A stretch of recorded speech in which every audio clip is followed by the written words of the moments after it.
అందరికీ నమస్కారం అండి. రైతు సోదరులందరికీ నమస్కారం.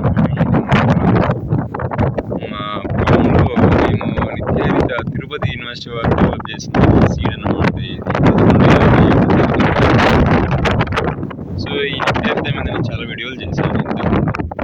సో ఇది ఆల్మోస్ట్ నాకు తెలిసి నాలుగో సో ఆల్మోస్ట్ చాలామంది రైతులను కాంటాక్ట్ అయ్యి మన దగ్గర వేరుశెనగ తీసుకున్నారు చాలామంది. ఆల్మోస్ట్ ఎక్కువ తెలంగాణ రైతులు, ఏపీ రైతులు కూడా చాలామంది తీసుకున్నారు. సో ఇంకో విషయం ఏంటంటే, ఇవాళ మా పొలంలో మేము మరి నిత్యహరిత ఖరీఫ్లో కూడా హార్వెస్ట్ చేశారు ఇది. సో ఇలా ఉంది ఇవాళ ఇది హార్వెస్ట్ చేయడం వల్ల కాపు విషయంలో ఇలా కాసింది ఇది.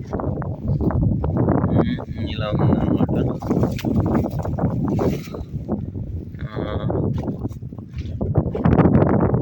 కంప్లీట్గా